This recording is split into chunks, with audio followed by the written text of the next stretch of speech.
বাস্তব ঘটনা অবলম্বনে গল্প হারিয়ে যাওয়া শিশু প্রত্যাবর্তন পর্ব 4। হারিয়ে যাওয়া ছেলের রহস্য।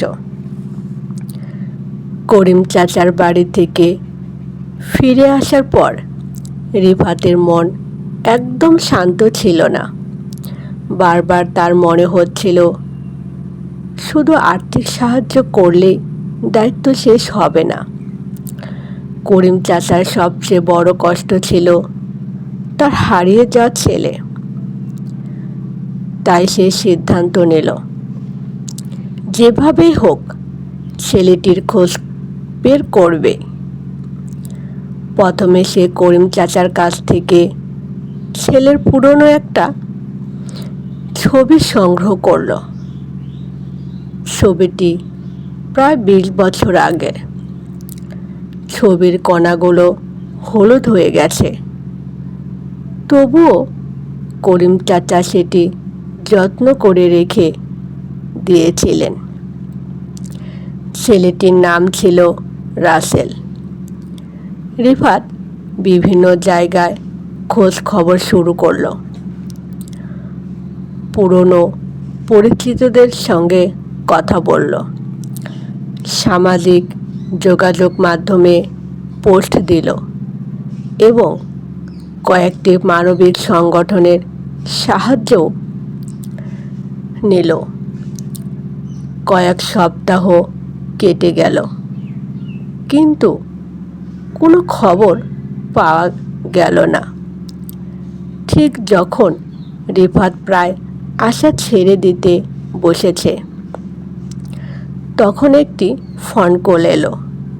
ফোনের ওপাশে একজন মধ্যবয়সী ব্যক্তি বললেন, আপনি কি রাসেল নামের একজনকে খুঁজছেন? রিফাত উত্তেজিত হয়ে বলল, জি। আপনি কিছু জানেন? লোকটি জানালেন, প্রায় 15 বছর আগে তিনি এক তরুণের সঙ্গে একটি গার্মেন্টসে কাজ করতেন। তার নামও রাসেল ছিল, আর তার বাবার নাম করিম। এই তথ্য শুনে রিফাতের হৃদয়স্পন্দন বেড়ে গেল।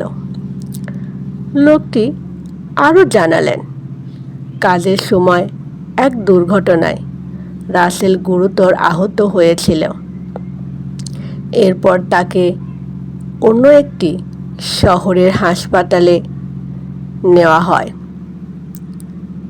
তারপর থেকে তার সঙ্গে আর কারো যোগাযোগ হয়নি। নতুন এই তথ্য রিফাতকে আবার আশাবাদী করে তুলল। পরের দিনই সে সেই শহরের উদ্দেশ্যে রওনা দিল।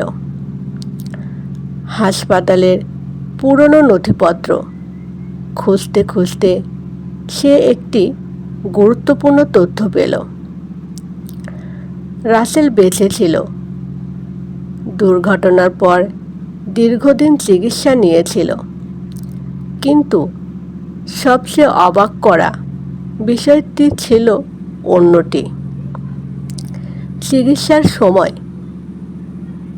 তার স্মৃতিশক্তির একটি অংশ ক্ষতিগ্রস্ত হয়েছিল। নিজের গ্রামের ঠিকানা, পরিবারের তথ্য, অনেক কিছুই সে ভুলে গিয়েছিল।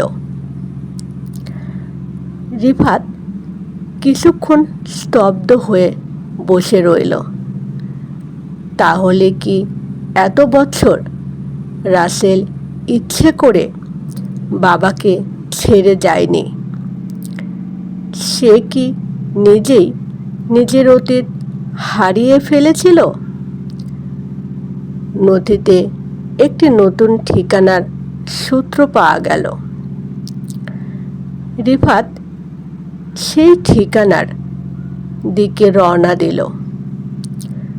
দীর্ঘ পথ পাড়ি দিয়ে যখন সে সেখানে পৌঁছালো,